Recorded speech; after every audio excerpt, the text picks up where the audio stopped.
Many people are angry in this country, in particular a lot of whites, because they say the Black Lives Matter movement has released a manifesto of the list of demands of what they want and what they believe. And in that list of demands of what they want, they list reparations, they list educational reform, healthcare reform. Those things, to me, are great things. And I think it's wonderful that they put something in writing to put before the world of what they really want and what's in the best interest of this nation in regards to black people. But why are they angry about reparations, Ms. Box? Why would whites have a problem with reparations going to black people when they paid them to the Japanese Americans who were put in internment camps during the war with Japan? They paid it to the Indian brothers and sisters who they gave casinos on their reservations. They even helped the Jewish people get it from Nazi Germany and what happened to them in the Holocaust. So if you helped everybody else, you got a problem with helping those you kept enslaved for over 300 and something years in this nation, black people? Well, you have to understand that the 1964 Civil Rights Act that was signed into law by Lyndon Baines Johnson, then president, when he signed that into law, it was to help those who were historically discriminated against in the voting process, those who were stopped from voting because of their skin color.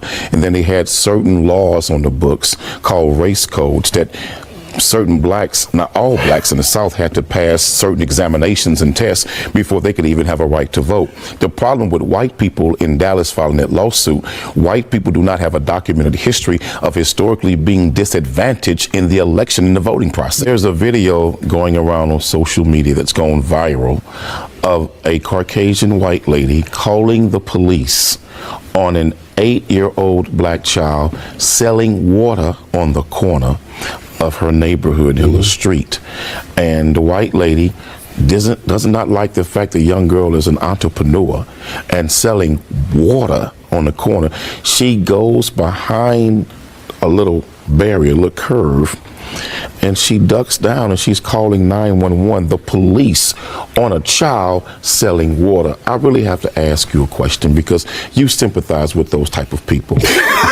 What is wrong with these crazy white folks who just want to call the police on black people for any damn thing? Yo, guys, welcome back to the channel. Today I just watched today's clips where a fearless black brother goes on Rave TV and completely humbles this white journalist. I'm telling you guys, this is very crazy. And guys, remember that he stayed calm and he stayed strong. He spoke facts with no shockings, no fear, and nothing. Guys, did you catch it very well? So let's break down what happened and what he said and why everybody online is talking about this moment. I will be right back with more commentary, guys. So if you helped everybody else, you got a problem with helping those you kept enslaved for over 300 and something years in this nation, black people? Okay, so take it down a notch. So in 2008, Congress actually passed a resolution that apologized for slavery.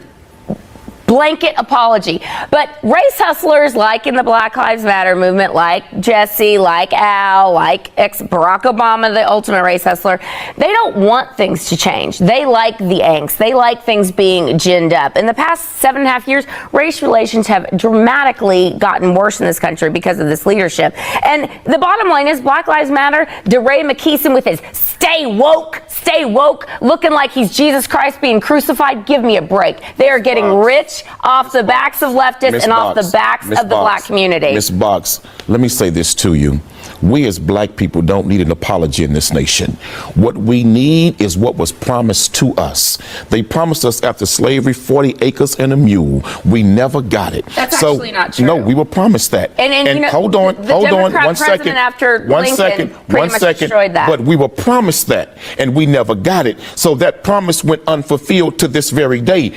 You cannot do that for others in the form of reparations and ignore the sacrifice and the suffering that black people made in this nation to make America what it is and say that we don't deserve it. That is racism. Okay, listen to me very carefully. After the Civil War, President Jackson was the one that basically poo-pooed everything. And he was a damn slave owner. And he was a Democrat. And Jackson was a slave owner. So I didn't talk over you, don't talk over me. What the Democrat Party has done is re-enslave the black community. All those things that Black Lives Matter are about except reparations, which is absolute ridiculousness. It's not going to happen.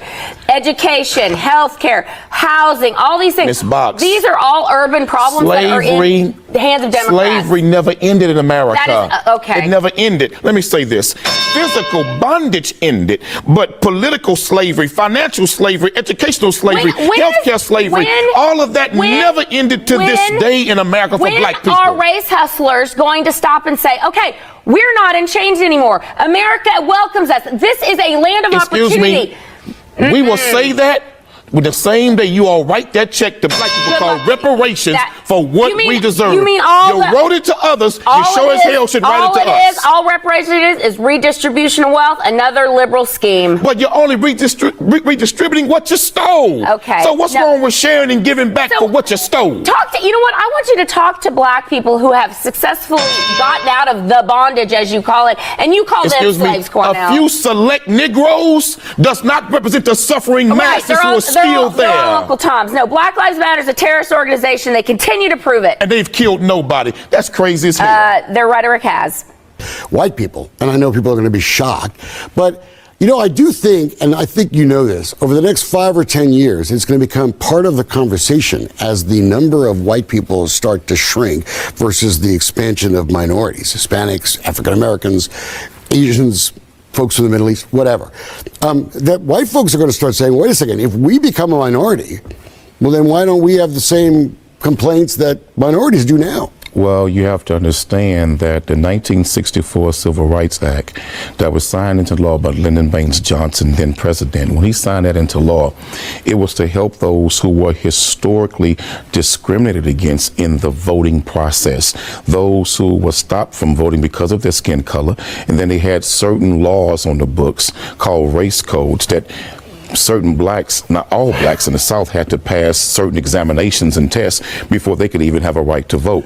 The problem with white people in Dallas filing that lawsuit, white people do not have a documented history of historically being disadvantaged in the election and the voting process. You don't think the way school kids are selected now could be viewed as discrimination? You don't think that single-member districts can be construed as violating against someone else? Look, I got to tell you, it's this whole voting thing. You're talking about 50 years ago, black folks couldn't vote.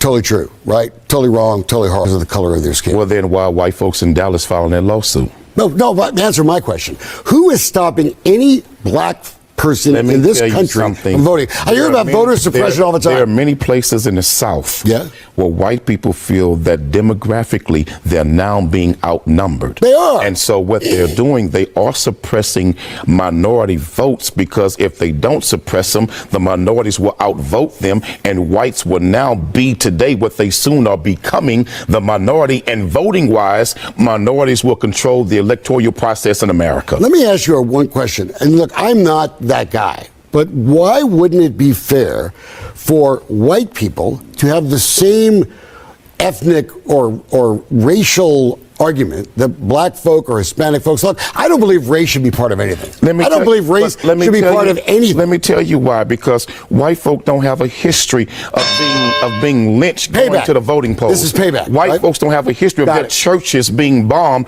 because you were teaching black people how to vote. White people don't have a history of having their homes firebombed because they went to a voting poll and voted. Here's the problem. This is what Minister Malcolm X said. This is a case of the chicken coming home to roost. Don't cry now when you got to sip from the same cup that you all gave us to drink from. All right. So guess what, baby? Soon you got to deal with what you laid in the ground. Those seeds are growing now, and you'll reap what you sow. Do you hear this? This is the problem, my friend, is that there's payback you want to do. That's the problem. It ain't about payback. Sure It's about you all having to deal with the reality that what you sowed in the field, you shall reap what you have sold. The only problem with that is I ain't the guy who sowed it. And guess what? You're going to enjoy those benefits that are coming, baby, whether you like it or not. On an 8-year-old black child selling water on the corner of her neighborhood in the street. And the white lady does not like the fact the young girl is an entrepreneur and selling water on the corner. She goes behind a little barrier, a little curve, and she ducks down and she's calling 911, the police, on a child selling water. I really have to ask you a question because you sympathize with those type of people. What is wrong with these crazy white folks who just want to call the police on black people for any damn thing? All right. Well, I'll just ignore the whatever that was. But let's talk about a couple things. First of all, this little African American girl sounds like she's going to become a Republican because she's actually out there trying to make money and not asking somebody to help pay for her trip to Disneyland. Number one. Number two, I'm not going to sit here and defend stupid, ignorant people. And in case you haven't heard, Quanell, there are stupid, ignorant white folk. There are stupid, ignorant black folk. There are stupid, ignorant Hispanic and every flavor you can imagine. And I say to you, the only thing I get a little sick and tired of is it's a national story in all the media because they found some dumb cluck white idiot, right, to do something stupid. I could care less about little girls selling lemonade. When you look at this, no, Wayne, you find a white person out of a million people and you go, look at all these crazy white people. When you look at the situation where the African Americans who were going to the house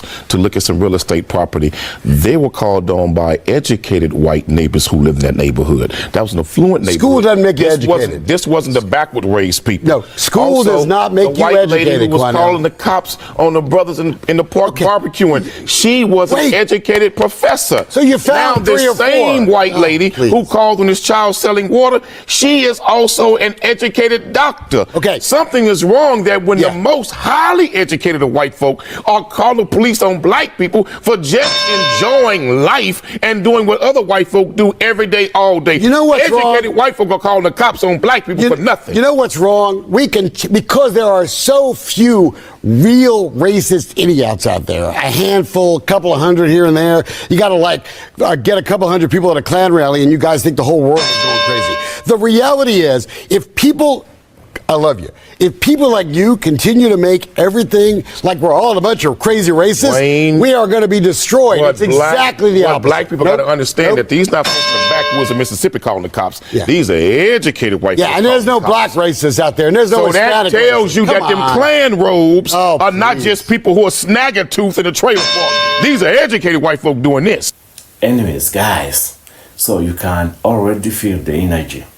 The journalists look ready to twist the story exactly, ready to push their own message, but this brother, he is just sitting there like, I came here for truth. A very understandable key point, guys. Not games, he is not gaming. You can see on their faces that they didn't expect him to be this confident, exactly. Things get real, guys. One journalist tries to corner him with a trick question. You know, that type of question means to make you look bad. But he flips it. Oh my God, this is very crazy. And also he answered strongly and clearly with power in his voice. And you can see the journalist freeze because they didn't expect someone to change their narratives on live TV. Imagine, guys, this is unbelievable. This is crazy. And what I like most is that he didn't shout, he didn't insult anyone, and he didn't fear anything. Oh my God, everybody knows that.